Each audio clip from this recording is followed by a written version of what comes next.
El anime tiene que ser el tipo de animación más famosa a la actualidad. Todos conocemos este medio traído desde Japón y se puede decir que ya ni las series occidentales escapan de tener elementos provenientes de este nicho, pues la influencia del anime en el mundo contemporáneo es tal que mucha de la animación que consumimos en la actualidad está íntimamente ligada con las producciones japonesas. Referencias, uso de clichés, estilos marcados, tramas, todos estos elementos los podemos identificar en nuestras series favoritas de los últimos años. Sin embargo, pasa algo curioso: el anime y la animación americana no siempre trabajaron de la mano para traernos grandes historias. Hubo un punto muy específico donde las producciones occidentales intentaron por todos los medios imitar al anime, pues en su época de descubrimiento por parte de las cadenas de televisión, el anime le comenzó a robar mucho terreno a las series comunes, y fue aquí donde obtuvimos resultados como esto, o esto. Sí, seguramente habrán visto estas series en su momento y habrán captado algo extraño en su manera de ejecutarlas. Simplemente estas series no son anime, tampoco animación americana como tal, sino una extraña combinación que aparentemente no encaja bien.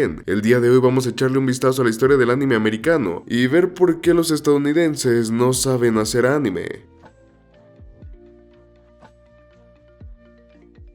Nuestra historia se ubica más o menos a principios de los 90s, una época muy distinta a la que podemos vivir hoy en día, pues fue un periodo de cambio para las series televisivas y la forma en cómo se veía la animación en ese entonces. En su momento nos dedicamos a hablar de este fenómeno a través de lo que denominamos como ciclo de animación, pero en resumidas cuentas, para los 90 las series dejaron de ser meras pautas publicitarias y simplistas para que los niños compraran figuras de acción y comenzaron a ser genuinamente entretenidas y arriesgadas. Los 90s fue una época bastante próspera para este mundillo y poco a poco se fue consolidando una industria con diferentes valores. Sin embargo, entre toda esta historia se dio un fenómeno que nadie se esperaba. Hablamos de la llegada del anime. El anime nunca fue ajeno al resto del mundo. Desde los 60s muchas series clásicas fueron exportadas a diferentes lugares del mundo con sus respectivos doblajes, sea el caso de Mazinger Z o Heidi por poner un ejemplo. Sin embargo, su impacto no trascendía a ser más que una serie, pues si bien sus historias y conceptos eran únicos, no es que despertaran la afición de los espectadores. No fue hasta la década de los 80s que se fue sentando las bases de lo que hoy conocemos como comunidad del anime, pues algunos entusiastas de este nicho comenzaron a comercializar con VHS pirata, exportando anime desde Japón a tierras gringas. La razón era sencilla: con la llegada de animes más transgresores como Hokuto no Ken, Dragon Ball, ovas como Devilman o Battle Angel Alita, se vio un claro interés por esta materia. Batallas extremas, sangre, muerte, desnudos, violencia, tramas que involucraban a dioses y poderes místicos. Era algo impensable que se pudiera encontrar en lo que ellos conocían como una animación. Por eso es que poco a poco fue creciendo la comunidad otaku dentro de Estados Unidos, a raíz de esa falta de historias dentro del contenido que se transmitía y comercializaba dentro del país. Justamente es aquí donde la historia de la animación americana y el anime tienen su primer encuentro. Para los 90s propiedades como Dragon Ball estaban siendo un éxito dentro de Japón y alrededor de varios países. Viendo que existía una demografía a la cual le podría interesar este contenido, fue que se comenzó con el trabajo de traer este anime y doblarlo para el público americano. El resultado, pues no era de la mejor calidad, de hecho fue un desastre que amerita su historia aparte, pero el punto es que desde aquí se comenzó a importar cada vez más animes para doblarlos y transmitirlos por televisión, e incluso adquirir OVAs para hacer lo mismo en el mercado de los VHS. Ya para mediados de los 90s, el anime estaba siendo todo un fenómeno, siendo más específicos animes más comerciales, Dragon Ball, Sailor Moon y Pokémon, que de este último hubo toda una fiebre por Pokémon en Estados Unidos, hecho que por cierto no fue pasado por alto por los chicos de South Park, quienes le dedicaron un capítulo a todo este asunto. El punto y con lo que queremos que se queden es que el estadounidense pasó de consumir series propias a consumir animación extranjera. Esto implicaba dos cosas. La primera es que sus estándares y formas de ver este tipo de series cambió. Muchos de aquellos que crecieron viendo la televisión en esta década se vieron influenciados por los animes transmitidos. Y lo segundo es que a muchas empresas esto no les gustaba. Como ya han de saber, los estadounidenses tienen esa costumbre de adaptar series y películas para su mercado. Dentro de su filosofía, no pueden aceptar transmitir una serie con subtítulos o con doblaje, cuando ellos podrían hacer una mejor versión. Vaya, tan solo miren lo que intentaron hacer con Sailor Moon, una versión hiperamericanizada con todos los clichés de su contenido, y que si no fuera por el nombre no nos enterábamos de qué se trataba de Sailor Moon, o Guardians of the Cosmos, de la que ya ni vamos a hablar. Así que existía cierta rivalidad porque entre la animación americana y japonesa, muchos ejecutivos y animadores de la época detestaban el anime, por pensar que era un producto inferior por no provenir de Estados Unidos. John Kricfalusi literalmente llamó gay a Pokémon, y decía que podía entender cómo es que a los niños de hoy les gustara ese tipo de cosas, pero los tiempos cambian.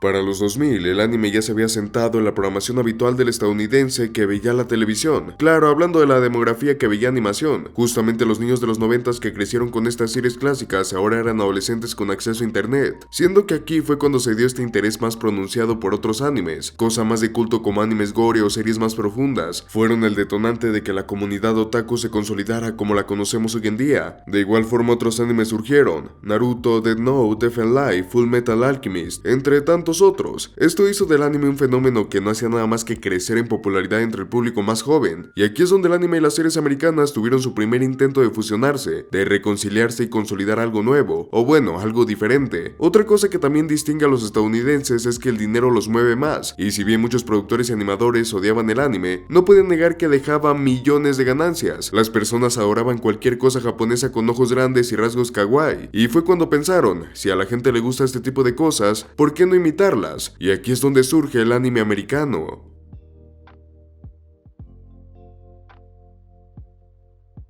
3 Espías sin Límite fue de las primeras series que se le pueden denominar como anime americano. Claro que con otros cartoon como Las Chicas Superpoderosas o Samurai Jack tomaban elementos del anime para sus series, pero nunca se había tenido la intención de imitar directamente el estilo o los tropos para crear una serie. Y bueno, creemos que todos conocemos esta serie. Sam, Alex y Clover son 3 amigas que llevan una doble vida como espías y se encargan de diversas amenazas que generalmente son provocadas por villanos. Cabe aclarar que esta tomaba el cliché de los 2000 del adolescente con vida secreta que fue ampliamente utilizado en series animadas. Aún así, lo que nos interesa es la clara influencia del anime dentro de la misma. Es imposible no ver esta serie y compararla con un anime gracias a los diseños. Vamos a usar un poco de la teoría sobre el estilo anime para analizar esta serie. De igual forma, esto aplica para las siguientes que vamos a mencionar. Lo primero y más evidente son los ojos, grandes con esa forma menos almendrada, con una disposición de los rasgos faciales sencilla pero reconocible, uso de expresiones faciales exageradas pero que se mantienen dentro de los límites de su rostro. A lo que nos referimos con esto es que las caras dentro del anime no tienen plasticidad, siempre son estáticas y tal como si fuera una gualfa, lo único que cambian son las expresiones. Tan solo comparen la expresividad que hay en series como Ren y Stimpy y verán a lo que nos referimos. Y por último está el uso de los planos. Lo máximo que vamos a ver en esta serie son perfiles 3/4 y de frente. No esperen escenas con planos a 4 puntos de fuga o con rotoscopia. Si bien estas series guardan muchos elementos de acción que son impresionantes y que no los demeritamos por esto, sí es verdad que se limitaban en este aspecto y pasa algo curioso, todas estas características aplican para estas series y su implementación proviene del anime de los 2000, pues para esa época y gracias a Evangelion, el anime se convirtió en un producto más comercial, así que los inversores querían más series a menor coste y en menor tiempo, lo que dio como resultado estas características que hasta la fecha son vigentes y las podemos encontrar en muchos animes actuales, pero bueno, sigamos viendo más ejemplos. Martin Mystery, serie que sigue las aventuras de un grupo de chicos que trabajaban para una organización de asuntos paranormales, cuenta con las mismas características y los mismos clichés que la serie anterior. Jóvenes Titanes, la clásica serie de los 2000 de los Titanes también hace uso de estos recursos. Los diseños de los personajes están pensados para que te recuerden a un anime. Los fondos y las paletas de colores se ven claramente influenciados por animes de acción. Y qué decir de los gags visuales. Todos recordamos cómo es que a los personajes se les ponían los ojos blancos cuando se sorprendían, o cómo Starfire adquirió una estética más kawaii en algunos momentos contados. El uso de la gota de sudor o del símbolo de enfado eran usuales. Constant Pain. Este es otro buen ejemplo. Un piloto de apenas 11 minutos que estaba planeado para hacer una serie a comienzos de los 2000 en Nickelodeon. Literalmente su descripción decía que iba a ser un anime de acción, pero nunca fue emitido debido al 11 de septiembre. Y todavía nos falta hablar de Meteoro Nueva Generación o de Monsuno. Pero bueno, mejor hablemos del problema de estas series. A ver, no vamos a mentir y decir que por ser series que querían imitar al anime las hacían automáticamente malas, pues este fue un argumento muy usado en su época de emisión por la comunidad otaku. Para nada. Podemos decir que estas series eran entretenidas y tenían un nivel de producción y calidad bastante elevado para una serie infantil. Sus historias, forma de abordarlas, sus conceptos y otros factores las hicieron clásicos dentro del mundo de la animación. Pero había un detalle, los gringos no saben hacer animes, y con esto nos referimos a que la influencia del anime dentro de estas series apelaba mayormente al valor estético y al uso de clichés. Lo que los productores querían en esta época era imitar el anime para que el público se interesara, así que decidieron de dotar de las series de las cosas más superficiales del anime. Esto hacía que que las series se miraran raras. Esto porque los elementos japoneses chocaban con los estadounidenses. El proceso de animación americano simplemente no estaba planteado para hacer uso de estos recursos del anime. Se veían planos, sobrepuestos, como que algo no encajaba. Esto era debido a que los estadounidenses tenían distintos valores a la hora de animar. Siempre se trabajó bajo caricaturización, exagerando rasgos físicos, simplificando formas y dejando de lado los fondos. El anime es todo lo contrario. Aquí se estiliza la forma humana, pero se conservan las proporciones. Se da un mayor detallado al personaje, los fondos son cruciales para dar la impresión de que estás viendo un anime, siendo que generalmente son vivos y llenos de detalles. Por eso es que si solo tomas los aspectos superficiales y los pegas en animación americana, se terminan viendo raros.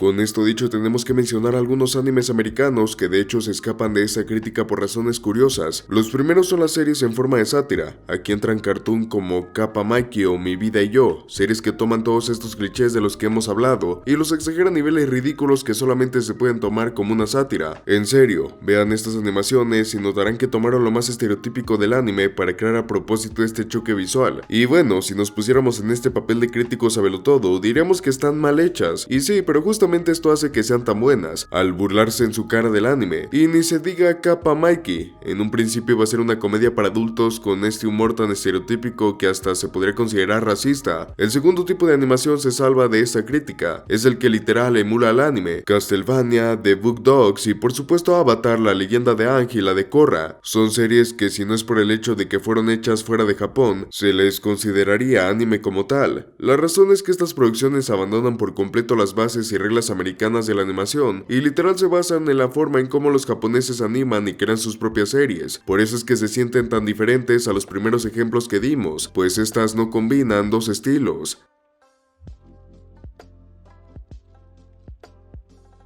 Actualmente este fenómeno ya no se ha dado. Las series estadounidenses han tomado su propio rumbo en cuanto a estética y ejecución, todo gracias al paso del tiempo y a las tendencias que se han ido dando. Creemos que es difícil que volvamos a ver series con esta estética tan particular, y si bien es cierto que algunas producciones actuales hacen uso de estos elementos, la verdad es que estamos lejos de replicar el resultado de aquellos años. El anime americano y su estética serán recordados por los entusiastas de la animación de los 2000. Sea que te guste o no, no podemos evitar sentirnos intrigados por este concepto y su valor dentro de la historia de este nicho.